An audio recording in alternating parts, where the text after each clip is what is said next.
దేవుని నామమునకు స్తోత్రము కలుగును గాక. మన ప్రభువును ప్రియరక్షకుడైన యేసుక్రీస్తు నామమున మీ అందరికీ ఈ యొక్క పునరుత్థానపు శుభములు కలుగును గాక. మన ప్రభు అయిన యేసుక్రీస్తు యొద్ద నుండి తండ్రి అయిన దేవుని యొద్ద నుండి కృపయు సమాధానములు మీకు కలుగును గాక. ప్రభునందు ప్రియమైన దేవుని బిడ్డలారా, గడిచినటువంటి వారమంతట్లో కూడా ప్రభు తన సురక్షితమైన హస్తాల కింద మనల్ని భద్రపరిచి ఆయన ఆరోగ్యాల చేత ప్రభు మనల్ని ఆశీర్వదించి ఈ పునరుత్థాన దినమున మనమందరం ప్రభువును ఆరాధించుటకు ప్రభు ఇచ్చిన ఈ మంచి సమయం కొరకు దేవునికి మహిమ కలుగును గాక. రండి ప్రియులారా, మనందరం కలిసి ప్రభువును ఆరాధించుకోబోతుండగా మన ప్రాణాత్మ దేహములను మన కుటుంబాలను సిద్ధపరచుకొని మనమందరం కలిసి ఆరాధన చేయించు మనం ముందుకు కొనసాగుదాం. తల్లో ఉంచండి, ప్రార్థన చేసుకుందాం. ప్రేమ కలిగిన మా యేసయ్య, మా సృష్టికర్తమైన తండ్రి, రక్షకుడా, నీ పాదములకు వందనాలు స్తోత్రాలు చెల్లిస్తున్నాం. నిన్న నేడు నిరంతరం ఏకరీతిగా ఉన్నటువంటి మార్పు లేని మా ప్రభువా, నీ పాదములకు స్తోత్రాలు. కాలములు మారినా, ఋతువులు మారినా, పరిస్థితులు మారినా, గందరగోళ స్థితిగతులు ఉన్నప్పటికీ నీవు మారని, మార్పు చెందని దేవుడవయ్యా, నీ నామమునకు స్తుతి స్తోత్రాలు చెల్లిస్తున్నాం. ఈ దినమున మేమందరము కలిసి పరిశుద్ధారాధనలో పాలు పొందుటకు మాకిచ్చిన మహోన్నతమైన కృప కొరకు స్తోత్రాలు తండ్రి. నాయన, ఆరాధన ద్వారా నాయన ప్రతి ఒక్కరిని కూడా మీరు దర్శించి ఆశీర్వదించమని మేము ప్రార్థన చేస్తుంటున్నాం. స్తుతి ఆరాధన చేయించుండగానే ప్రతి ఒక్కరి హృదయాలలో నీ కార్యము జరిగించండి, కృపయు సమాధానము కలిగించండి, ఆరోగ్యము కలిగించండి, మనోల్లాసము కలిగించండి. దేవా, నీకు వందనాలు స్తోత్రాలు ప్రభువా. ప్రతి ఒక్కరి కుటుంబంలో కూడా నీ దివ్యమైనటువంటి ప్రభువా నీ సన్నిధి చేత నింపమని వేడుకొనుచున్నాం తండ్రి. వాక్యం అందించబోతున్న మీ దాసుని కూడా ఎడంతల ఆత్మశక్తితో అభిషేకించి శిలువ మాటను మరుగు చేసి ప్రభువా మా అందరి ఆశీర్వాదము కొరకు మీ దాసుని బలపరిచి మాతో మాట్లాడమని వేడుకొనుచున్నాం. ఇటు ఆరాధన ద్వారా ప్రభు ఆది నుండి అంతం వరకు మీరే కేవలము ఘనత, మహిమ, ప్రభావములు పొందవలసిందని యేసుక్రీస్తు నామమున స్తుతించి ప్రార్థించి వేడుచున్నాం మా పరమ తండ్రి, ఆమేన్. ఈ సమయంలో మనం ఆహ్వానించినటువంటి గాస్పెల్ సింగర్ సహోదరు నైసల్ గారు మనలందరినీ కూడా ఆరాధనలోకి నడిపించబోతుండగా మనం అందరం ఏకీభవించి ప్రభువును ఆరాధిద్దాం, ఆశీర్వదించబడదాం. దేవునికి మహిమ కలుగును గాక. నాకున్నది నీవేనని, నన్ను కన్నది సిలువేనని. నాకున్నది నీవేనని, నన్ను కన్నది సిలువేనని. నీవున్నది నాలోనని, నేనున్నది నీకేనని సాక్ష్యమిచ్చెదయేసయ్యా. నీ సాక్షిగా బ్రతికించుమయ్యా. నాకున్నది నీవేనని, నన్ను కన్నది సిలువేనని.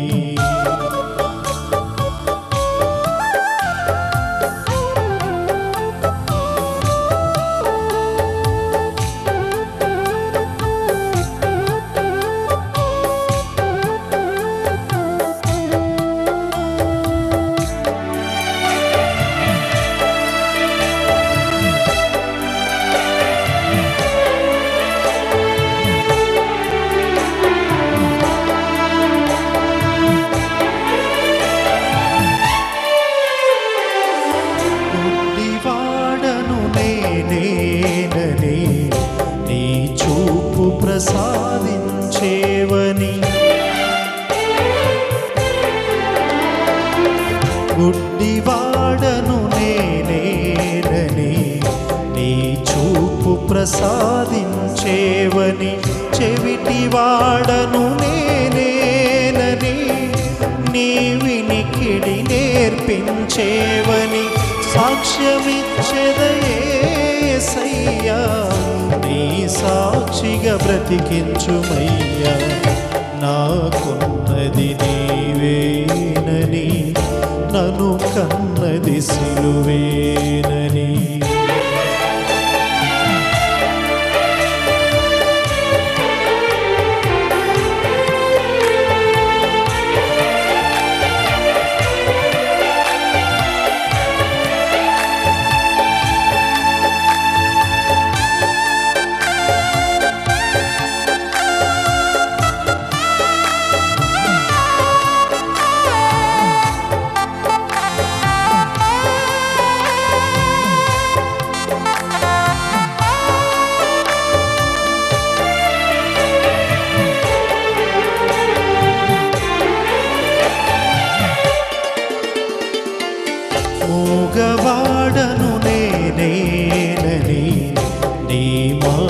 మాటలు పలికించేవని,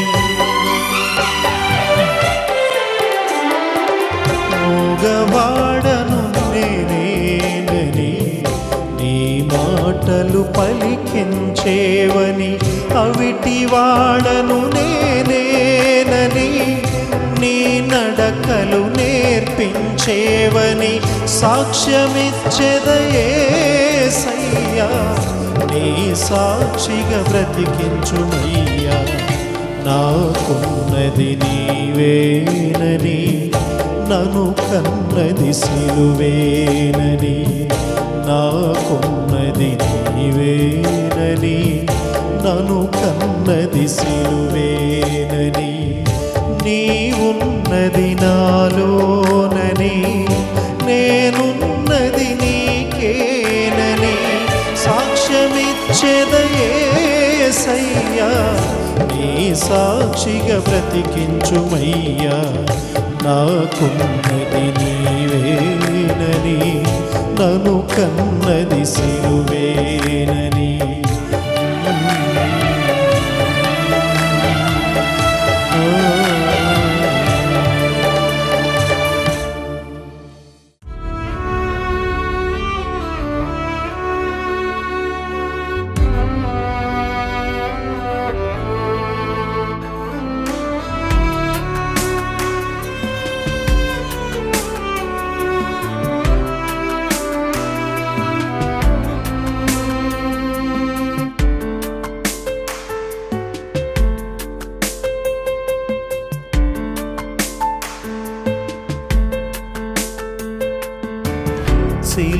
సిలువధారి నిన్ను పిలిచే మధుర భాషతో,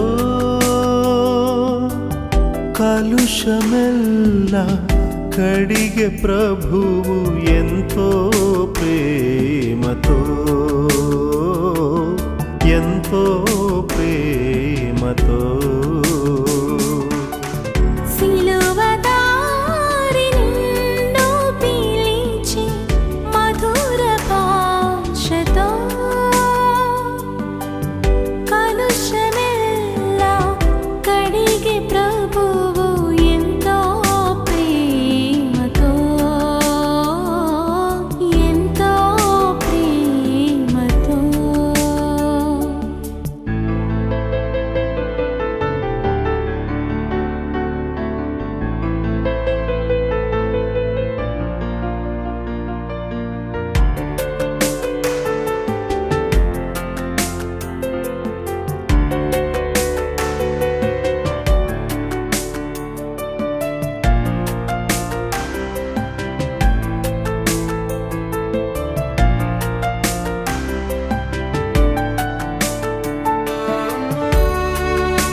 ఎందుకే శ్రమ,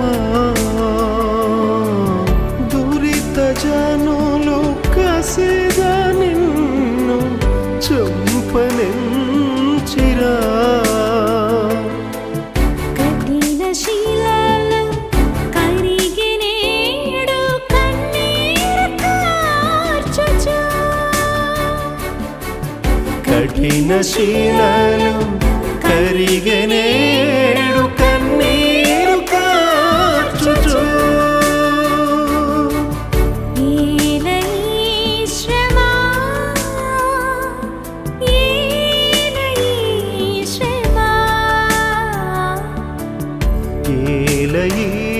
శ్రమా ఇంకేల ఈ శ్రమ, కలుష కలుషమెల్లా కడిగే ప్రభువు ఎంతో ప్రేమతో, ఎంతో ప్రేమతో. సిలువదారి నిన్ను పిలిచే మధుర భాషతో, కలుషమెల్లా కడిగే ప్రభువు ఎంతో ప్రేమతో, ఎంతో ప్రేమతో.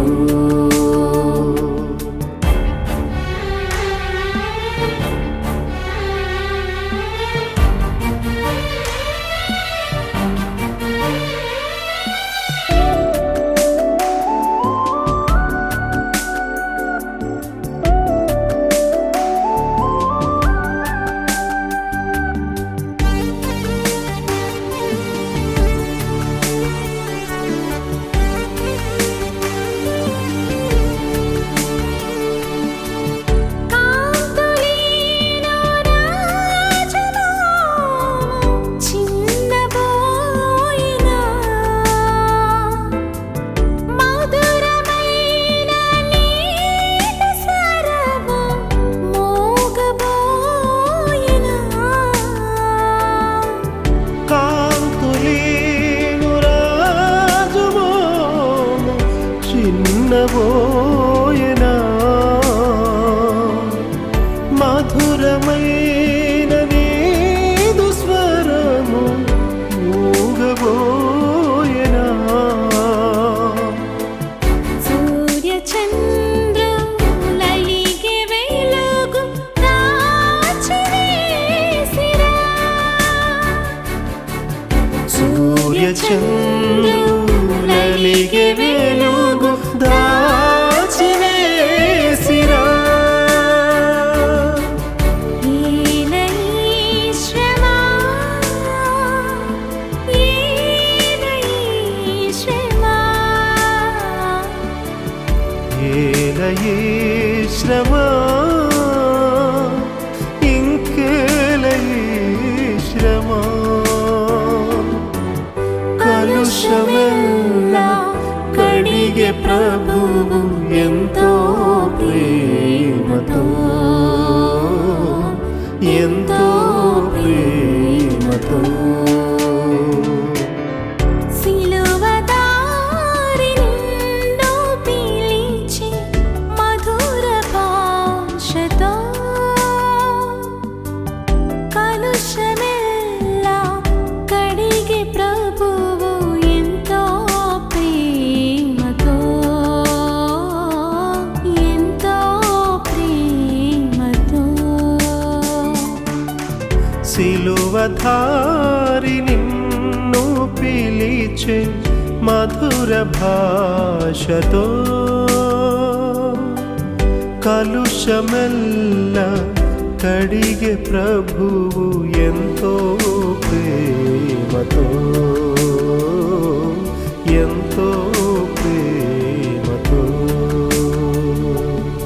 ఎంతో ప్రేమతో, ఎంతో ప్రేమతో.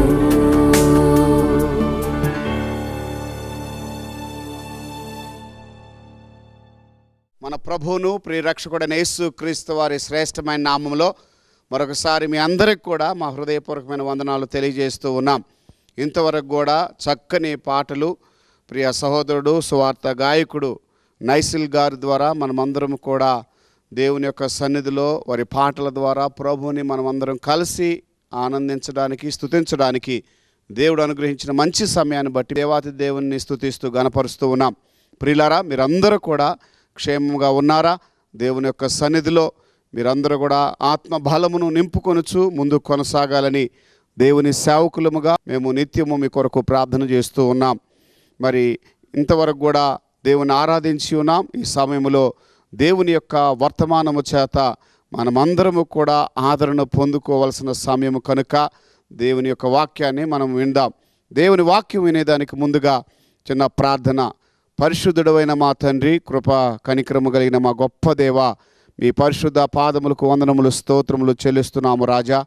తండ్రి, ఇంతవరకు సజీవులుగా మమ్మల్ని ఉంచి నీ నామమును స్తుతించడానికి గణపరచడానికి మీరిచ్చిన మంచి సమయాన్ని బట్టి మీకు వందనాలు యేసయ్యా.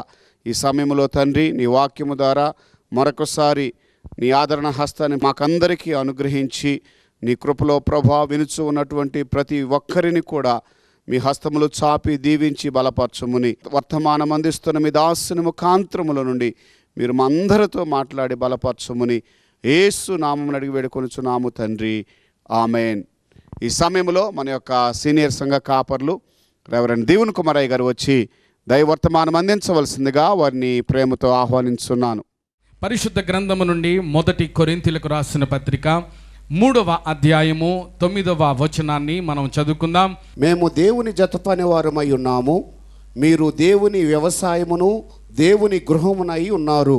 దేవుని బిడ్డలారా, ఈ చదవబడినటువంటి వాక్య భాగంలో మేము దేవుని జత పనివారమై ఉన్నాము, మీరు దేవుని వ్యవసాయమును దేవుని గృహమునై ఉన్నారు అని అపోస్తుడైనటువంటి పౌలు గారు కొరింథీ సంఘానికి రాసినటువంటి ఒక చక్కని మాటను ఈ ఉదయకాల సమయంలో మనము ధ్యానము చేయబోతూ ఉన్నాం.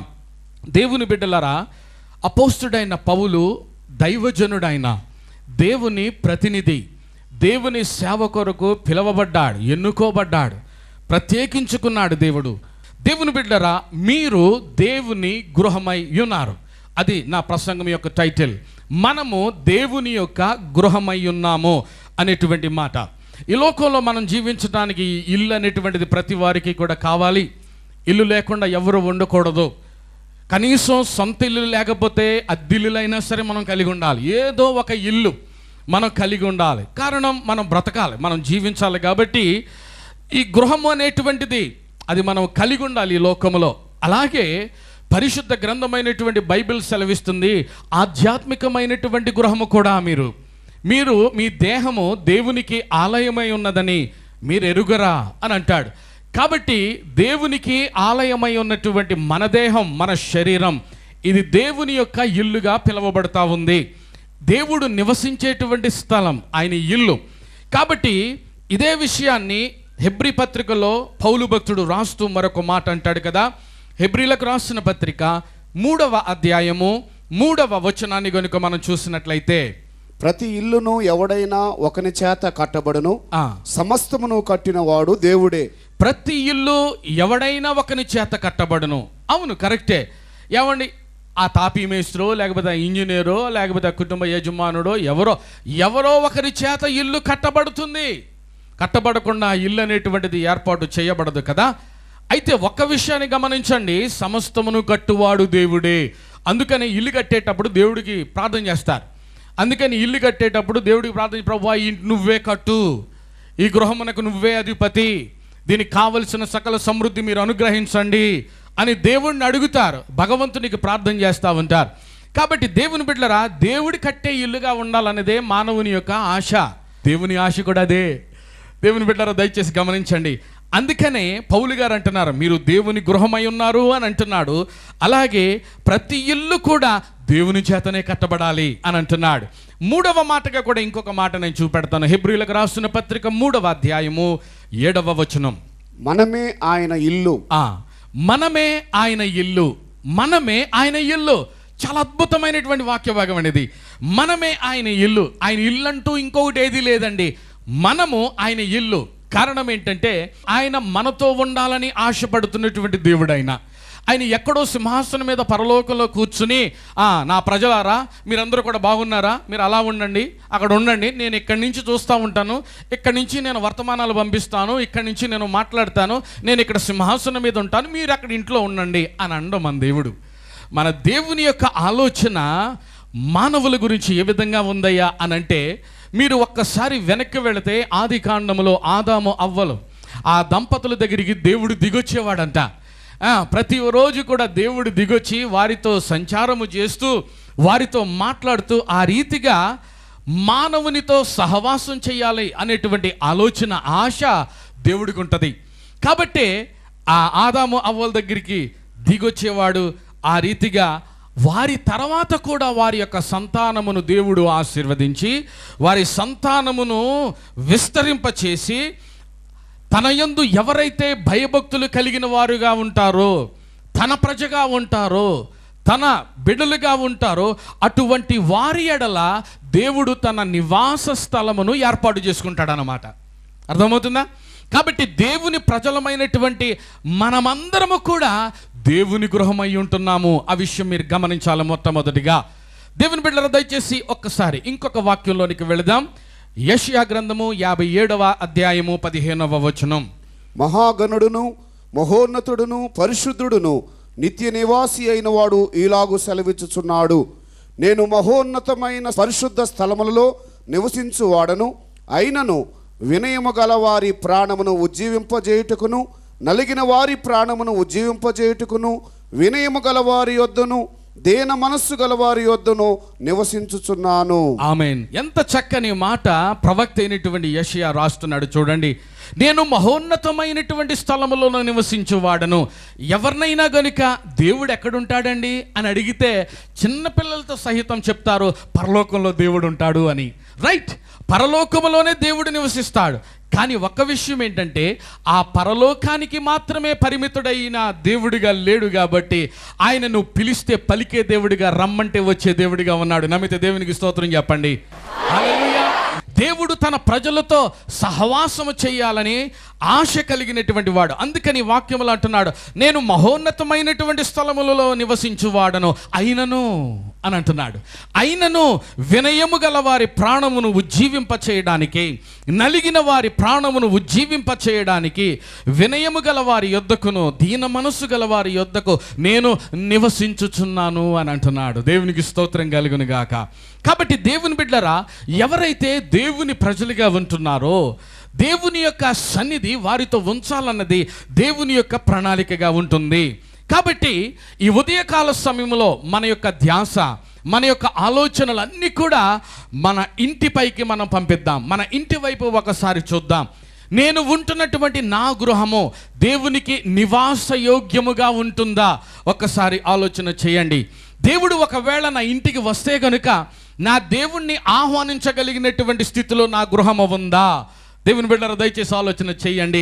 కాబట్టి ఒకవేళ దేవుడే గనుక నాతో ఉండాలి అని ఆశపడుతుంటే, నాతో నివసించాలి అని అనుకుంటే, నా గృహము ఏ స్థితిలో ఉంది, నా కుటుంబ పరిస్థితి ఏ విధంగా ఉంది, నా ఇల్లు ఎలా ఉండాలి అనేటువంటి ఆలోచనతో దేవుని వాక్యంలోనికి మనం వెళ్ళాలని ఆశపడుతున్నాను. దేవుని బిడ్డలారా, నీ ఇంటిలో దేవుడు ఉండాలి అని అంటే నెంబర్ 1, మొట్టమొదటిగా నీ గృహము రక్షణ కలిగిన గృహముగా ఉండాలి. రక్షణ కలిగిన గృహముగా ఉండాలి. ఎప్పుడైతే రక్షణ కలిగిన వారు కుటుంబంలో ఉంటారో, రక్షణ కలిగిన గృహముగా ఆ గృహం ఉంటుందో, అప్పుడు ఆ గృహము దేవుని నివాసమునకు యోగ్యమైనదిగా ఉంటుంది. దేవుడు రావడానికి అవకాశాలు అక్కడ కనబడతా ఉంటాయి. నెంబర్ 1. దేవుని బిడ్డలారా, రెండవదిగా నీ గుడారము లేకపోతే నీ ఇల్లు నీతిమంతుని గుడారముగా ఉండాలి. ఇప్పుడు బైబిల్ ఏమని సెలవిస్తుందంటే, నీతిమంతుల గుడారములో నుండి ఏం వినబడుతున్నాయండి? రక్షణను గూర్చినటువంటి సునాద గీతములు వినపడతాయి అని బైబిల్లో రాయబడి ఉంటుంది. సినిమా పాటలు వినపడతాయా? కేకలు వినపడతాయా? గొడవలు వినపడతాయా? లేకపోతే భయంకరమైనటువంటి పరిస్థితులు, కుటుంబాల్లో తన్నుకోవడం, కొట్టుకోవడం, సారా వాసన, సిగరెట్లు, ప్యాకెట్లు, పీకలు, అవి కనపడతాయా? అవి వినపడతాయా? లేదు. నీతిమంతుని యొక్క గుడారములో నుండి ఏవి వినపడతాయంట? సునాద గీతములు, రక్షణను గూర్చినటువంటి సునాద గీతములు వినబడతాయి. చూడండి, దేవుడు పరలోకంలో ఉన్నాడు. పరలోకంలోనికి నువ్వు వెళ్ళి ఒక్కసారి నీ చెవి అక్కడ పెట్టి నువ్వు వినడానికి ప్రయత్నం చేస్తే, పరలోకంలో నుండి నువ్వు వినబడేటువంటి శబ్దం ఏముంటుంది చెప్పండి? ఏం వినబడతాయి పరలోకంలో నీకు? దేవుని గురించినటువంటి స్తుతి వినబడుతుంది, దేవుని గురించినటువంటి ఆరాధన వినబడుతుంది. కోటాను కోట్ల దేవదూతల సమూహం సర్వోన్నతుడైనటువంటి దేవుణ్ణి ఆరాధించేటువంటి ఆరాధన ధ్వని వినబడుతుంది. ఒక్కసారి కిందకు వచ్చి నీతిమంతుని గుడారం వైపు చూసి నీ చెవులు రెక్కించి కనుక నువ్వు వింటే, రక్షణ గృహం వైపు కనుక నువ్వు చూస్తే, ఆ గృహంలో నుంచి వినబడాల్సింది కూడా దేవుని గురించినటువంటి స్తుతి ధ్వని. దేవునికి స్తోత్రం చెప్పండి. హల్లెలూయా. ఈ ఉదయకాల సమయంలో నీ గృహమును నువ్వు ఏ విధంగా కాపాడుకోగలుగుతావు? లేదా నీ గృహములో ఉండాల్సినటువంటివి ఏమిటి అనేటువంటి ఆలోచనతో దేవుని వాక్యంలోనికి వెళ్తున్నాం. ఇప్పుడు దేవుని యొక్క సన్నిధి నీ ఇంట్లో ఉంది, పరలోకంలో దేవుని సన్నిధి ఉంది. పరలోకంలో దేవుని గురించినటువంటి స్తుతి ఆరాధన ధ్వని వినబడుతుంది, నీతిమంతుల గుడారములో నుంచి కూడా అదే వినబడుతుంది. ఇప్పుడు ఇవన్నీ కూడా ఉన్న చోటలా దేవుడు దయచేసేది ఏంటంటే నీకు కావలసినటువంటి సకల సమృద్ధిని ఇస్తాడు. చప్పట్లు కొట్టండి. హల్లెలూయా. నీ కుటుంబంలో శాంతి ఉంటుంది, నీ కుటుంబంలో సమాధానం ఉంటుంది, నీ కుటుంబంలో నెమ్మది ఉంటుంది, నీ కుటుంబంలో నువ్వు అడిగిన దానికంటే, ఊహించిన దానికంటే శ్రేష్టమైనటువంటివి నువ్వు పొందుకోవడానికి అవకాశం ఉంటుంది. కారణం ఏంటంటే నీ ఇల్లు దేవుని గృహం కాబట్టి, దేవుడు ఉండగలిగినటువంటి వాతావరణం ఉంది కాబట్టి, దేవుని సన్నిధి అక్కడ ఉంది కాబట్టి. రైట్, రెండవ మాటలోనికి వెళదాం. మన గృహము కాపాడబడాలి అని అంటే ఆ గృహము ఏ విధంగా ఉండాలి? ఆదికాండం 35వ అధ్యాయము 2వ వచనాన్ని చూద్దాం. యాకోబు తన ఇంటి వారితోనూ తన యొద్దనున్న వారందరితోనూ మీ యొద్దనున్న అన్య దేవతలను పారవేసి మిమ్మును మీరు శుద్ధిపరుచుకొని మీ వస్త్రములను మార్చుకొనుడి. రైట్, యాకోబు తన కుటుంబస్తులందరినీ కూడా పిలుస్తున్నాడండి. వారినే కాదు, వారితో ఉన్న వారందరితో కూడా ఆయన చెప్పినటువంటి మాట ఏంటంటే మీ యొద్ద ఉన్న అన్య దేవతలను పారవేసి మిమ్మును మీరు శుద్ధిపరచుకొని మీ వస్త్రములను మీరు మార్చుకొనుడి అని ఆయన చెప్పినట్లుగా దేవుని వాక్యంలో చూస్తున్నాం. కాబట్టి రెండవ మాట, నీ గృహము పరిశుద్ధమైనటువంటి గృహముగా ఉండాలి. అంటే నీ ఇంటిని రోజు శుభ్రం చేసుకోవాలన్నమాట, నీ ఇంటిని రోజు కడుక్కోవాలన్నమాట, తుడుచుకోవాలన్నమాట. అబ్బాయి అవసరం లేదులేండి, వారానికి ఒకసారి అండి సరిపోద్ది, నెలకోసారి సరిపోద్దులేండి, మా ఇంట్లో పెద్ద అదేమి ఉండదండి అని అనుకుంటున్నావేమో. వారానికి ఒకసారి స్నానం చేయి, వారానికి ఒకసారి స్నానం చేయి, తెలుస్తుంది అప్పుడు. వారానికి ఒకసారి బ్రష్ చేయి, తెలుస్తుంది అప్పుడు. నీ పక్కన ఎవడైనా ఉండగలడో లేదో చూద్దాం. దేవుని బిడ్డలారా దయచేసి గమనించండి, మన ఇంటిని మనం రోజు శుభ్రం చేస్తాం, మన వస్త్రాలు రోజు మార్చుకుంటాం, మనం రోజు స్నానం చేస్తాం. శుద్ధీకరణ అది చాలా ప్రాముఖ్యమైంది. ఒకవేళ విధంగా కానినాడు దేవుని బిడ్డ నువ్వు తిన్నవన్నీ కూడా అక్కడే వదిలేస్తావు, నీ ఎంగిలి మెతుకులు అక్కడ వదిలేస్తావు, నీ యొక్క పాత్రలు డేక్షలు ఏమీ కూడా కడగకుండా ఒకవేళ ఆ విధంగా వదిలేస్తే నీ గృహం ఎలా ఉంటుందండి? ఎటువంటి వాసన వస్తుందండి? లేనిపోయిన రోగాలు వచ్చి పడిపోతాయి. అవునే కదా? మీరు చెప్పండి. ఈగలు దోమలు ఒకటేంటి, ప్రతి పురుగుకి కూడా నీ ఇల్లు నివాసయోగ్యమవుతుంది. అందును బట్టే నీ ఇంటిని శుభ్రం చేసుకోవాలి, రోజు కూడా ఇంటి చుట్టూ కూడా శుభ్రం చేయాలి. శుద్ధీకరణ అనేటువంటిది గృహానికి అవసరం. అలాగే దేవుని బిడ్డవైనటువంటి నీకు కూడా, ఇల్లు అని చెప్పబడుతున్నటువంటి నీకు కూడా అనుదిన శుద్ధీకరణ అవసరం.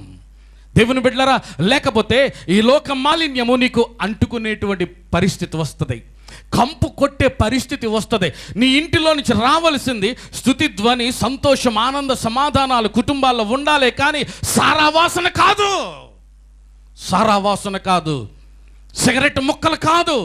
దేవుని బిడ్డలారా దయచేసి గమనించాం, నీ కుటుంబంలో దేవుడు ఇచ్చినటువంటి వాగ్దానాలు నెరవేర్చబడాలి అని అంటే నీ కుటుంబము శుభ్రం చేయబడాలా.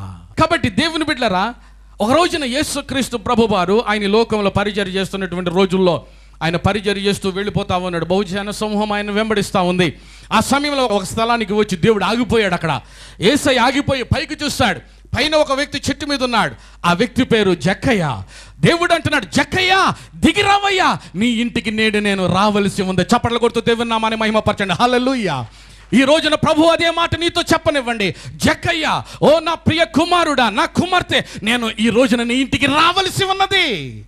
ఈ రోజున నీ ఇంటికి రక్షణ వస్తుంది. దేవునికి స్తోత్రం. హల్లెలూయా. ఆ మాట ప్రభు నీతో చెప్పని, ఈ రోజున ప్రభు ఆ మాట నీతో చెప్పని, ఆ రోజున జక్కయ్యతో మాట్లాడుతూ అంటున్నాడు కదా, రావయ్యా, తొందరగా దిగిరా, నేను నీతో వస్తాను, నీ ఇంటిలో ఉంటాను, నీ ఇల్లు నాకు నివాస యోగ్యముగా ఉన్నదా అని ప్రభు అడుగుతుంటే దానికి ఏం సమాధానం చెబుతావు? అందుకని వాక్యం సెలవిస్తుంది. ప్రకటన గ్రంథం 3వ అధ్యాయము 20వ వచనంలో, ఇదిగో నేను తలుపు నొద్ద నిలిచి తట్టుచున్నాను, ఎవడైనా నా స్వరము విని తలుపు తీసిన ఎడల నేను అతని యొద్దకు వచ్చి అతనితో అతడు నాతో కలిసి భోజనము చేయుదుము అని వాక్యంలో రాయబడి ఉంది. దేవుని బిడ్డలారా, తలుపు తట్టబడుతూ ఉంది. ఎవరండి ఈ స్వరాన్ని గుర్తించేవారు? ఎవరండి వెళ్ళి తలుపు తీసేవారు? ఓ యేసయ్య ఎంత కాలంగా నీ ఇంటి బయట నిలబడి ఆయన తలుపు తడుతున్నాడో చూడు. కానీ ఆయన స్వరాన్ని గుర్తుపట్టలేనటువంటి విశ్వాసిగా ఉన్నావా? ఆయన స్వరాన్ని వినబడలేనటువంటి, గుర్తుపట్టలేనటువంటి దేవుని బిడ్డగా జీవిస్తున్నావా? Shame on you. సిగ్గుపడాలా. కారణం ఏంటంటే, ఎంతకాలంగా యేసయ్యను బయట పెడతావు నువ్వు? ఎంతకాలంగా యేసయ్యను నిలబెడతావు నువ్వు? వాననక ఎండనక యేసయ్య నిలబడి నీ హృదయం అనేటువంటి తలుపు ద్వారాన్ని తడుతూ ఉంటుండగా, నీ లోకం నీది, నీ లోకం నీది. యేసయ్యను పట్టించుకునేటువంటి సమయము కూడా నీకు లేదేమో. ఒకసారి ఆలోచన చేయి. నీ ఇల్లు ఎలా ఉంది? నా యేసయ్య రావడానికి అనుకూలముగా ఉందా? లేకపోతే యేసును ఆహ్వానించలేనటువంటి క్రైస్తవ గృహముగా ఉందా? ఒక్కసారి ఆలోచన చేయి. ఈ రోజుల్లో మనం చూస్తున్నట్లయితే కొంతమంది కుటుంబాలు, వారి గృహాల పరిస్థితి అంత బాగోలేదండి. వారి గృహాలు అంత బాగోలేదు, వారి శరీరాలు కూడా అంత బాగోలేదు, వారి హృదయాలు దేవుడికి అనుకూలమైనటువంటిదిగా కనిపించడం లేదు. అనేక కుటుంబాలు, వారి గృహాలు చూస్తే దేవుడు అసహించుకునేవి ఎన్నో ఉన్నాయి, లోపల ఎన్నో ఉన్నాయి. వాటితోనే నీవు సాంగత్యం చేస్తున్నావు, సహవాసం చేస్తున్నావు. నువ్వు దేవుని బిడ్డవు అని చెప్పుకుంటున్నావు, కానీ నీ గృహంలో ఏముంది? నీ గృహంలో ఏముంది? దేవుడు అసహించుకునేవి గనుక నీ గృహంలో ఉంటే నీ గృహానికి రక్షణ ఎక్కడొస్తుంది? నీ గృహంలో దేవుడు ఉండడానికి అవకాశం ఎక్కడ వస్తుంది? దేవుని యొక్క వాగ్దానాలు నెరవేర్చబడడానికి అవకాశం ఎక్కడ ఉంటుంది? దేవుడు అసహించుకునేవి గనుక నీ గృహంలో నింపబడిపోయి ఉంటే ఈ సమయంలోనే ఒక్కసారి ఆలోచన చేయి. ఆ ఇంటిలో వెళ్ళి చూడండి, చుట్టుప్రక్కల చూడండి, ఆ గోడల వైపు చూడండి, ప్రతి గదిలోనికి వెళ్ళి చూడండి. నా దేవునికి అసహ్యము కలిగించేవి ఏదైనా గనుక ఉంటే, ఒక రోజున యాకోబు తన ఇంటి వారిని పిలిచి ఏ రీతిగానైతే ఆయన ప్రకటించాడో అదే విధంగా నీవు అయినా నేనైనా సరే చెయ్యవలసినటువంటి వారుగా మనం ఉంటున్నాం. యాకోబు తన ఇంటి వారితో, తన యొద్ద ఉన్న వారి అందరితో అంటున్న మాట ఏంటంటే, ఓ మీ యొద్ద ఉన్నటువంటి అన్య దేవతలను తీసి పారవేయండి, మిమ్మును మీరు పరిశుద్ధపరచుకొనండి. మనం సిద్ధపడి బేతేలుకు మనం వెళ్ళబోతూ ఉన్నాం. కాబట్టి నా కష్టకాలములో నేను దేవునికి మొర్ర పెట్టినప్పుడు నా మొర్రను విని నేను వెళ్ళిన త్రోవలు నాకు తోడుగా ఉన్నటువంటి నా దేవుడు ఆయన బేతేలుకు వెళ్ళి ఆయనకు బలిపీఠమును నేను కట్టబోతా ఉన్నారు, రండి అని తన కుటుంబ పరివారం అందరినీ కూడా ఆయన పిలుస్తున్నటువంటి అద్భుతమైనటువంటి వాక్యాన్ని మనం వింటూ ఉన్నాం. బేతేలులో బలిపీఠం ఉంటుంది. హల్లెలూయా. నీ గృహము బేతేలుగా మార్చబడును గాక, నీ గృహములో బలిపీఠము ఉండును గాక, నీ గృహములో ప్రార్థన ఉండును గాక, నీ గృహములో వాక్యం ఉండును గాక, దేవుని సన్నిధి యొక్క ప్రత్యక్షతలు నీ గృహములో కలుగును గాక. ఏమండి, ఒక్క మందిరానికి వస్తేనే కాదు, ఒక్క మందిరములోనే ఆరాధన కాదు, ఒక్క మందిరములోనే దేవుని యొక్క ప్రత్యక్షత కాదు, ఒక్క మందిరములోనే దేవుని యొక్క సన్నిధి కుమరించబడ్డం కాదు, నా ఇల్లంతా కూడా దేవుని గృహమై ఉండును గాక. గట్టిగా చప్పట్లు కొడుతూ దేవుని నామాన్ని మహిమపరచండి. ఓ రండి, దేవునికి అసహ్యమైనవి ఏమైనా గనుక మన ఇళ్లలో ఉన్నట్లయితే ఇప్పుడే తీసి పారవేద్దాం. ఒకవేళ ఆ విధంగా కాకుండా గనుక అది ఉన్నాయి ఇది ఉన్నాయి మధ్యలో నువ్వు ఉన్నావంటే దరిద్రం వదలదు నీకు. వాడు కూడా వచ్చి నీ పక్కన నిలబడతాడు. జాగ్రత్త, ఉండడానికి వీలు లేదు. పరిశుద్ధపరచబడాలి. మనం బేతేలునకు వెళుదాం, అక్కడ బలిపీఠమును మనం కడదాం. హల్లెలూయా. ఓ దేవుని బిడ్డలారా, దేవుని సన్నిధి ఉండేటువంటి స్థలం అది. హల్లెలూయా. నా ఇంటిలో దేవుని సన్నిధి ప్రతిష్ఠించాలి. అందుకనే యేసయ్య సన్నిధి ఉన్న చోట క్షేమం ఉంటుంది. ఆమేన్. నీ గృహం దేవునికి నివాస యోగ్యముగా మార్చబడాలి. ఒక్కసారి వాక్యం చూద్దాం. 2వ కొరింథీయులకు రాసిన పత్రిక 6వ అధ్యాయము 15 నుండి 18 వచనాలు చదువుదాం.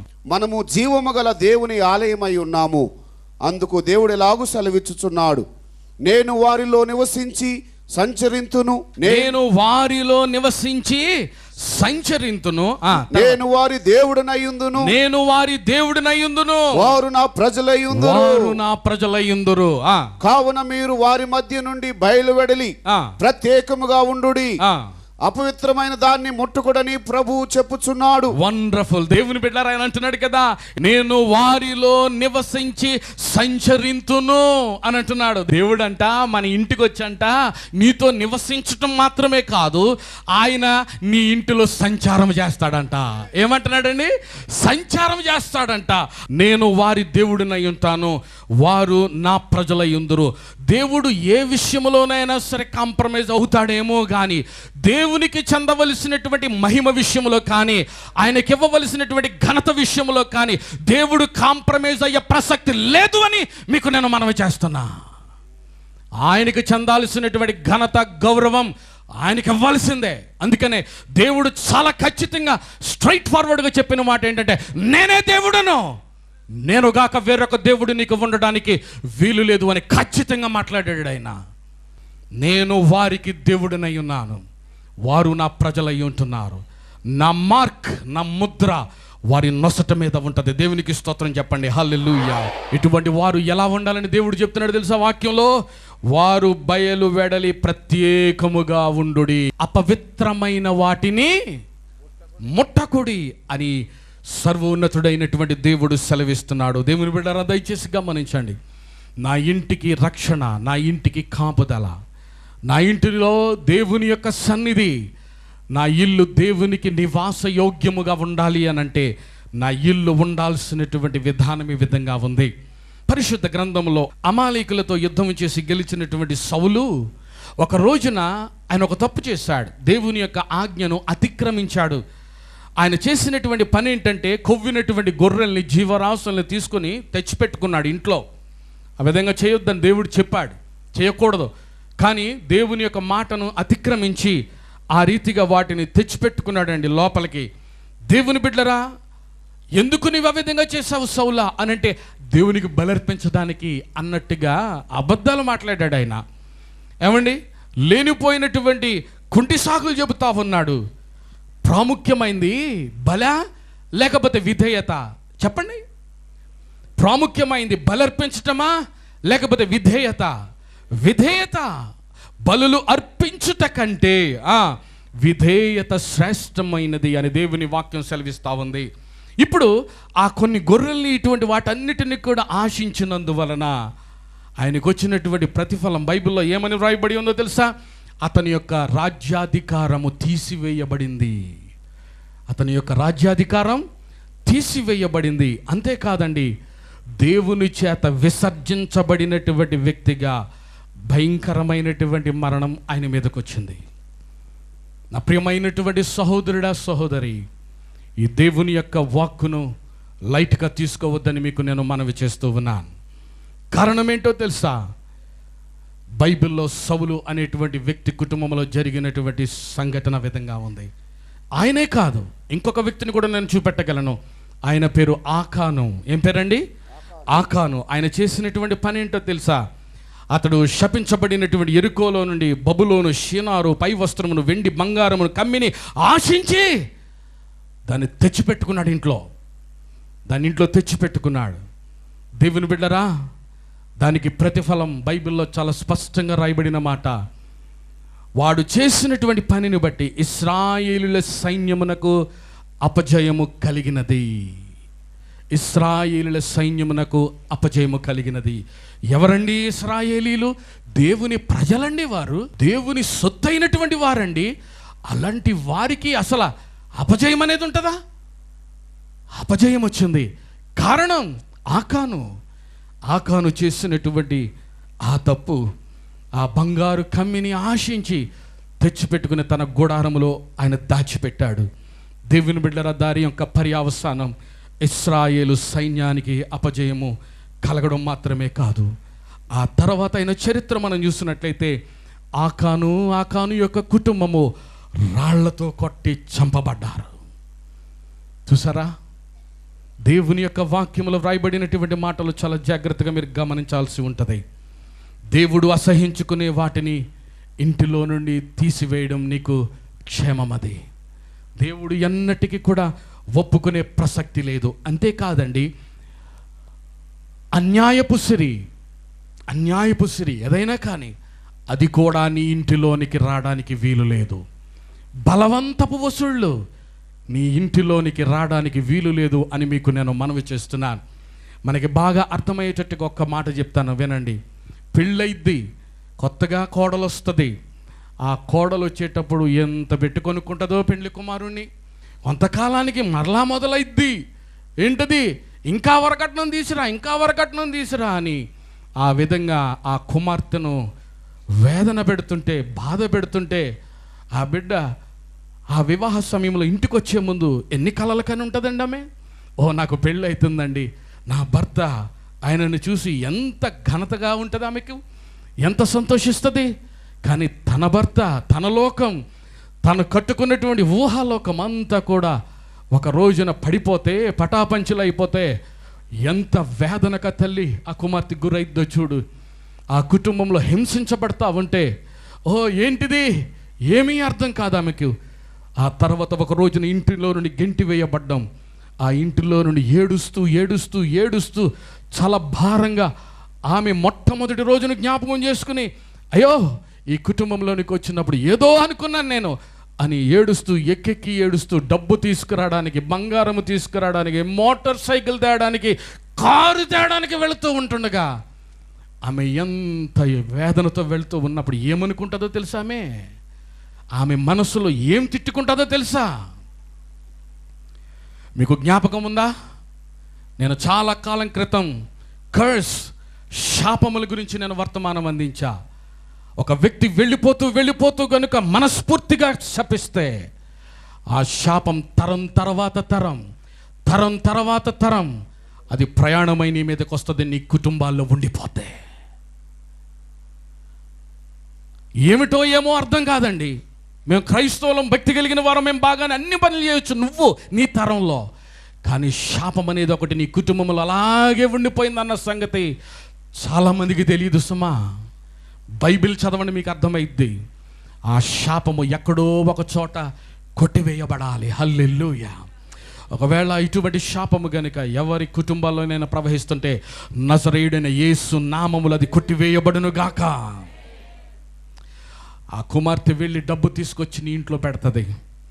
ఆ డబ్బుని నువ్వు ఎంజాయ్ చేయడానికి, మరొకరి యొక్క సంపాద్యం దాన్ని నువ్వు అనుభవించడానికి కోరుతావే, అది శాపముగా మార్చబడుతుంది అని మీకు నేను తెలియచేస్తాను. బలవంతపు వసూళ్ళు, నువ్వు డబ్బు తీసుకురా, బలవంతపు వసూళ్ళు, అది నీకు శాపాన్ని కలుగజేస్తుందని కూడా మీకు నేను మనవి చేస్తూ ఉన్నాను. కాబట్టి దేవుని బిడ్డలారా, దేవుని యొక్క కోపాగ్ని ఖచ్చితంగా వారి మీదకి వచ్చే ప్రమాదం కూడా ఉంటుందని మీకు తెలియజేస్తున్నాను. అందుకని వాక్యం సెలవిస్తుంది, ధనాపేక్ష, ధనాపేక్ష సమస్తమైన కీడులకు మూలము. ఒకవేళ ఈ రోజున నా వర్తమానం కఠినంగా ఉంటే ఉండనివ్వండి, మరేం పర్వాలే. ఎలాగైనా సరే కొన్ని కుటుంబాల్లో మార్పు వస్తే అంతకంటే ఏం కావాలి? దయచేసి వాక్యంలోకి వెళదాం. పరిశుద్ధ గ్రంథం నుండి ఆదికాండం 39వ అధ్యాయం 5వ వచనం. అతడు తన ఇంటి మీదను తనకు కలిగిన అంతటి మీదను అతన్ని విచారణకర్తగా నియమించిన కాలం మొదలుకొని యెహోవా యోసేపు నిమిత్తము ఆ ఐగుప్తుని అంతటిని ఆశీర్వదించెను. ఆమేన్. దేవుని బిడ్డలారా, ఇక్కడ యోసేపును గురించి వ్రాయబడి ఉంది. యోసేపును గురించి ఏమని వ్రాయబడి ఉందంటే, యోసేపు నివసించినటువంటి పోతీఫరు కుటుంబమును గురించినటువంటి వాక్య భాగం ఇది. అతడు అతని ఇంటి మీదను తనకు కలిగిన అంతటి మీదను అతని విచారణకర్తగా నియమించిన కాలము మొదలుకొని యెహోవా యోసేపు నిమిత్తము ఆ ఐగుప్తుని ఇంటిని ఆశీర్వదించెను. ఆ ఐగుప్తుని ఇంటిని దేవుడు ఎందుకు ఆశీర్వదించాడండి? యోసేపు నిమిత్తం. ఆమేన్. యోసేపు ఎవరు? దేవుని బిడ్డ, దేవుని ప్రతిష్ఠించుకున్నటువంటి వ్యక్తి. దేవుని యొక్క హస్తము ఎల్లప్పుడూ కూడా యోసేపు మీద ఉన్నది. ఆయన చరిత్ర మీరు చదివితే మీకు అర్థమైద్ది. కాబట్టి అటువంటి యోసేపు పోతీఫరు ఇంటిలో ఉన్న కారణము చేత దేవుని బిడ్డలారా, దేవుడు ఆ ఇంటిని ఆశీర్వదించెను. ఆ ఇల్లు దేవునికి అనుకూలమైనటువంటి గృహముగా మార్చబడెను. దేవునికి స్తోత్రం చెప్పండి, హల్లెలూయా. కాబట్టి ఇదిగో దేవునికి అనుకూలమైనటువంటి ఇల్లుగా అని ఇల్లు ఉండాలి అని అంటే నీ ఇల్లు పరిశుద్ధపరచబడాలి. నీ ఇల్లు పరిశుద్ధపరచబడాలి. దేవుని బిడ్డలారా, మూడవదిగా ఎటువంటి ఇల్లు భద్రపరచబడుతుంది లేకపోతే కాపాడబడుతుంది, దేవునికి నివాస యోగ్యముగా ఉంటుంది, దేవుని సన్నిధిని కలిగినటువంటి ఇల్లుగా ఉంటుంది అనంటే మూడవ మాట ఏంటంటే యేసు రక్తపు కోట క్రింద ఉన్నటువంటి గృహం. యేసు రక్తపు కోట క్రింద ఉన్నటువంటి గృహము. వాక్యం చూద్దాం. నిర్గమకాండం 12వ అధ్యాయము 13వ వచనంలోకి వెళ్ళిపోదాం. మీరున్న ఇండ్ల మీద ఆ రక్తము మీకు గుర్తుగా ఉండును. నేను ఆ రక్తమును చూసి మిమ్మును నశింపజేయక దాటిపోయేదను. నేను ఐగుప్తు దేశమును పాడు చేయుచుండగా మిమ్ము సంహరించుటకు తెగులు మీ మీదికి రాదు. దేవుని బిడ్డలారా చూడండి, చక్కని మాట. మీరున్న ఇండ్ల మీద ఆ రక్తము మీకు గుర్తుగా ఉండును. ఏ రక్తము దేని గురించి ఆయన మాట్లాడుతున్నాడు అని అంటే, పాత నిబంధన గ్రంథంలో మనందరికీ తెలుసు. దేవుని బిడ్డలారా, గొర్రె పిల్ల రక్తము ద్వారబంధములకు పూయబడాలి, కిటికీలకు పూయబడాలి. ఏ గృహంలో అయితే ఆ రక్తము పూయబడదో దానిలోనికి సంహారక దూత ప్రవేశిస్తుంది, మరణం సంభవిస్తుంది. అయితే ఏ గృహాల మీద అయితే ఆ గొర్రెపిల్ల యొక్క రక్తము అది పూయబడి ఉంటుందో దానిలోనికి మరణం రాదు, సంహారపు దూత రాదు. ఇక్కడ ఆయన అంటున్నాడు, మీరున్న ఇండ్ల మీద ఆ రక్తము మీకు గుర్తుగా ఉండును. మనకేం గుర్తుగా ఉంటుందండి? ఏమంటున్నాడు అక్కడ? రక్తము గుర్తుగా ఉండును. ఇప్పుడు అక్కడ వారి కాలంలో పాత నిబంధన గ్రంథంలో గొర్రెపిల్ల యొక్క రక్తాన్ని దేవుడు వారికి అనుగ్రహించాడు. అయితే ఇప్పుడు యేసయ్య రక్తం మనకు అనుగ్రహించబడింది.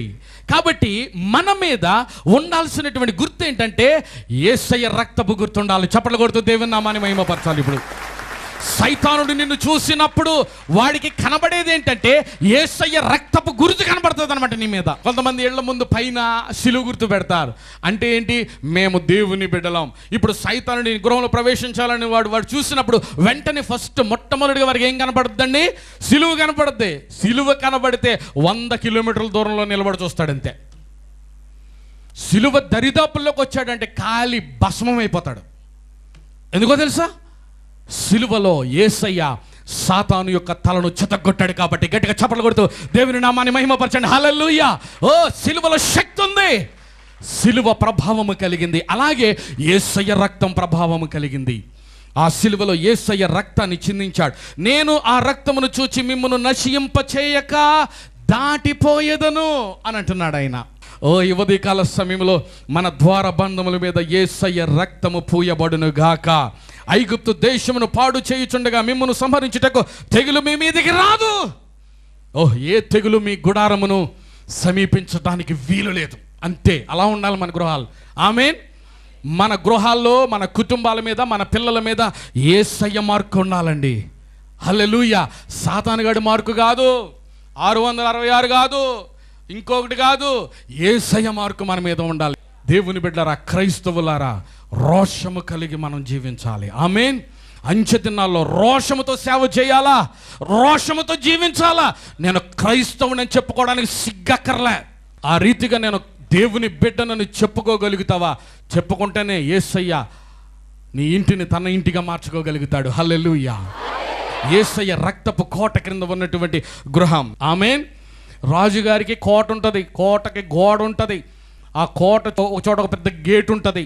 ఆ గేటు ఓపెన్ చేస్తేనే ఎవడైనా నరమాత్రుడు కోటలోనికి ప్రవేశించడానికి వీలుంటుంది. ఇప్పుడు మన ఇంటి చుట్టూ కూడా ఎటువంటి కోట గోడ ఉంది? దాని పేరేముంది? యేసయ్య రక్తం. అందరూ చెప్పండి, యేసయ్య రక్తం. అందుకని కీర్తనకారుడు అంటాడు, 91వ కీర్తన 5-6 వచనాల్లో మనం చూద్దాం. రాత్రి వేళ కలుగు భయమునకైనను, పగటి వేళ ఎగురు బాణమునకైనను, చీకటిలో సంచరించు తెగులుకైనను, మధ్యాహ్నమందు పాడు చేయు రోగమునకైనను నీవు భయపడకుందువుగాక. గట్టిగా చప్పట్లు కొడుతూ దేవుని నామాన్ని మహిమపరచండి. హల్లెలూయా! యేసయ్య రక్తపు కోట క్రింద ఉన్నటువంటి గృహానికి ఏ విధమైనటువంటి ప్రమాదము ఉండదు. యేసయ్య రక్తము ద్వారా ఆ గృహము కాపాడబడుతుంది, సంరక్షించబడుతుంది. ఓ, యేసు రక్తం జయమిస్తుంది. యేసయ్య రక్తము ఆ ఇంటిలో అందరికీ స్వస్థత ఇస్తుంది. దేవునికి స్తోత్రం చెప్పండి. హల్లెలూయా! నోవహు గారు తన ఇంటిని రక్షించుకోవాలని ఆయన ఏం చేశాడంటే ఒక ఓడను కట్టాడు. ఆ ఓడను ఏ విధంగా సిద్ధం చేశాడు అని అంటే, ఆ ఓడ లోపల వెలుపల కీలు పూసాడంట. ఏం పూసాడు? కీలు పూసాడంట. ఈ కీలు అనేది గిలాదు యొక్క తైలముతో చేయబడుతుంది. గిలాదు తైలం అనేటువంటిది దేనికి సాదృశ్యము అని అంటాడంటే, ఓల్డ్ టెస్టిమెంట్లో నా యేసుక్రీస్తు ప్రభుల వారి యొక్క రక్తానికి సాదృశ్యం అనమాట. చప్పట్లు కొడుతూ దేవుని నామాన్ని మహిమపరచండి. అద్భుతమైన విషయం. నోవహు ఓడను ఆ విధంగా కట్టాడు ఆయన. ఎందుకు? ఒకవేళ కొన్ని లీకేజ్ ఉంటాయి. ఏముంటాయి? లీకేజ్ ఉంటుంది. ఆ లీకేజ్లో కనుక వాటర్ లోపలికి వచ్చే ప్రమాదం ఉంది. కీలు పూయాలి దానికి, తారు పూయాలి దానికి. అప్పుడు వాటర్ లోపలికి రాదు, ఓడ మునగదు. కీలు భద్రపరుస్తుంది. యేసయ్య రక్తం కూడా నిన్ను భద్రపరుస్తుంది. ఏమి లీకులు ఉండవు యేసు రక్తం ఉంటే. ఆమేన్. హల్లెలూయా! రైట్. 4వ పాయింట్, దేవుని యొక్క అగ్ని ప్రాకారం. ఆమేన్. మన ఇంటి చుట్టూ ఏముండాలమ్మా? దేవుని యొక్క ఓ హల్లెలూయా. జకర్యా గ్రంథం 2వ అధ్యాయం 5వ వచనం, నేను దాని చుట్టూ అగ్ని ప్రాకారముగా ఉందును, నేను దాని మధ్యను నివాసినై మహిమకు కారణముగా ఉందును, ఇదే యెహోవా వాక్కు. ఆమేన్, హల్లెలూయా. దేవుని బిడ్డరా, దేవుడు సాక్షాత్తు ఆయన మాట్లాడుతున్న మాట ఇక్కడ, నేను దాని చుట్టూ అగ్ని ప్రాకారముగా ఉందును అని అంటున్నాడు. ఆమేన్. నేను దాని మధ్యను నివాసమై మహిమకు కారణముగా ఉందును. సర్వోన్నతుడైనటువంటి దేవుడు సెలవిస్తున్నాడు. నీ గృహము ఆ విధంగా ఉంటుందని దేవుడు చెప్తున్నాడు ఇక్కడ. ఎలాగా? దాని చుట్టూ అగ్ని ప్రాకారము వేస్తానంటున్నాడు, దాని మధ్య నివాసమై మహిమకరముగా ఉంటాను. దేవుడు ఏదేను తోటను చేసిన తర్వాత ఆదాము అవ్వలను చేశాడు, అప్పటిదాకా బాగానే ఉంది. ఆ తర్వాత మధ్యలో మారిపోయింది. అక్కడ ఏమైపోయింది? చేయొద్దన్న చేశారు. దేవుడు వద్దన్నాడు, అలా చేయొద్దన్నాడు, కానీ అలాగే చేశారు. చేసినందువలన పొమ్మన్నాడు బయటికి. అర్థమవుతుందా? పొమ్మన్న తర్వాత మరలా ఎక్కడ వారు వెనక్కొస్తారో అనే ఉద్దేశంతో అక్కడ 2 వ్యక్తులు పెట్టాడు. ఖడ్గములను పట్టుకుని అక్కడ కెరూబులను సెరూబులను పెట్టాడు. ఎవడ లోపల రావడానికి ఇల్లే. అర్థమవుతుందా? చాలా సందర్భంలో చాలాసార్లు మనం దేవుని గురించి ఆలోచన చేస్తున్నప్పుడు దేవుడు కరుణామయుడు, దేవుడు దయామయుడు, ఆయన వాత్సల్యం గలవాడు, కరుణించే దేవుడు, అలా ఇలా అని మనం అనుకుంటాం. మంచిదే. నా దేవుడు రోషము కలిగిన దేవుడు కూడా, నా దేవుడు పరాక్రమము కలిగిన దేవుడు కూడా. నా దేవుని యొక్క కోపాగ్ని రగులుకొన్నప్పుడు వాక్యం చదవండి, ఏ విధంగా ఉందో పరిస్థితి. దేవుడికి కోపం రప్పించొద్దు. దేవుని బిడ్డలరా, దేవుడు వద్దన్న పని వారు చేశారు. దాని యొక్క ఫలితం ఏంటంటే తిరిగి దేవుని సన్నిధిలోనికి రాగలిగినటువంటి అర్హత, ఎంట్రీ వారు కోల్పోయినటువంటి పరిస్థితి. కారణం ఏంటంటే అక్కడ ఖడ్గములను పట్టుకుని అగ్ని ప్రాకారముల వలె 2 దూతల్ని అక్కడ నిలబెట్టాడు ఆయన. దేవుని బిడ్డలారా, ఒక్కసారి గనుక నీ ఇంటిలో నుండి దేవుని సన్నిధి వెళ్ళిపోతే నీ పరిస్థితి ఎలాగుంటుందో ఒక్కసారి ఆలోచించాల్సిందిగా నేను మనవి చేస్తూ ఉన్నాను. కాబట్టి అగ్ని ప్రాకారపు ఇల్లు, అగ్ని ప్రాకారపు దాని చుట్టూ నేను అగ్ని ప్రాకారమును నుంచుతును, దాని మధ్య నివాసమై మహిమకు కారణముగా ఉందను. దేవునికి స్తోత్రం, హల్లెలూయా. నేను నీ ఇంటికి అగ్ని గోడగా ఉంటానంటున్నాడు. ఆ అగ్ని ఏ దుష్ట మృగము కూడా నీ ఇంటి దరిదాపుల్లోనికి లోపలికి రావడానికి అవకాశం లేకుండా చేస్తుంది. ఒకవేళ ఇంకా బలవంతంగా ఏదైనా చేయడానికి ప్రయత్నం చేస్తే అగ్ని మలమల మాయలు చవదలు పడేద్ది అంతే. అవునా కదా? మీరు చెప్పండి. అగ్నికి ఉన్నటువంటి లక్షణం అది. దేవుని యొక్క అగ్ని, దేవుని బిడ్డలారా, నీ గృహాన్ని సంరక్షిస్తుంది. కాబట్టి ఏ శత్రువు కూడా నీ గృహంలో ప్రవేశించడానికి వీలుండదన్నమాట. ఏ దుష్ట కార్యము, సైతానీయ కార్యాలు. కొంతమంది చెప్తా ఉంటారు, అయ్యా మాకు రాత్రులు నిద్ర పట్టడం లేదండి, ఏంటో గలిబిలి, టెన్షన్, అదిరిపడి మేము కూర్చుంటున్నాం, రాత్రంతా జాగారం, నెమ్మది లేనటువంటి పరిస్థితి, ఇంకేంటో పరిస్థితి. యేసయ్య అగ్ని ప్రాకారం ఇంటిలో ఉండనివ్వండి. హల్లెలూయా. ఏ విధమైనటువంటి దుష్టాత్మ కూడా నీ ఇంటి దరిదాపులకు రాదు. అప్పుడు హల్లెలూయా, నీకు నెమ్మది కలుగుతుంది. ఆయనే అగ్ని జ్వాలగా మండుతూ ఉంటాడు. కాబట్టి ఆయన దూతలను కూడా అక్కడ పంపిస్తాడు, ఆయన నిన్ను కాపాడుతాడు. అందుకనే ఒక రోజున యేసయ్యను చూస్తూ బాప్తిస్మం ఇచ్చేటువంటి యోహాను ఒక చక్కని మాట అంటాడండి. ఏమంటాడు తెలుసా?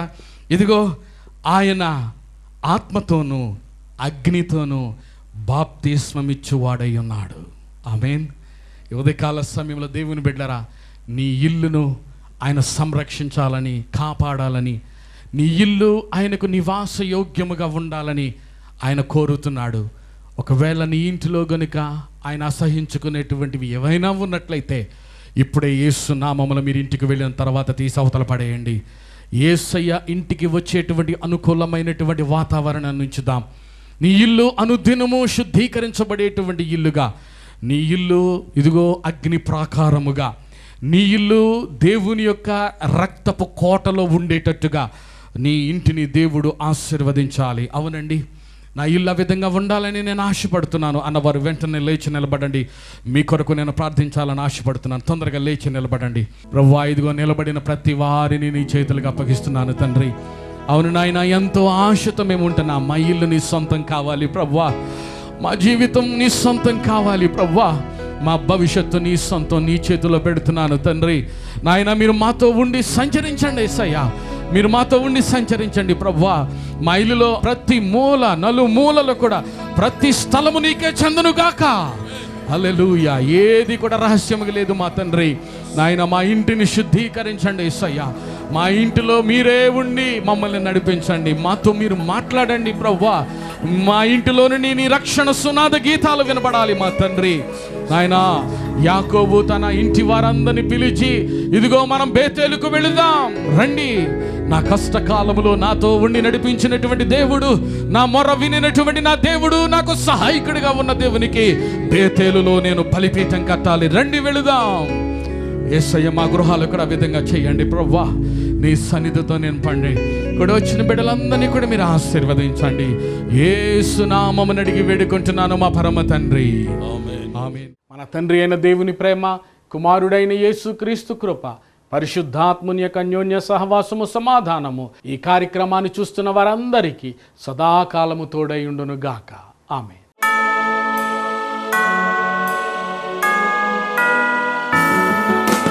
తండ్రి కుమార శుద్ధాత్మకును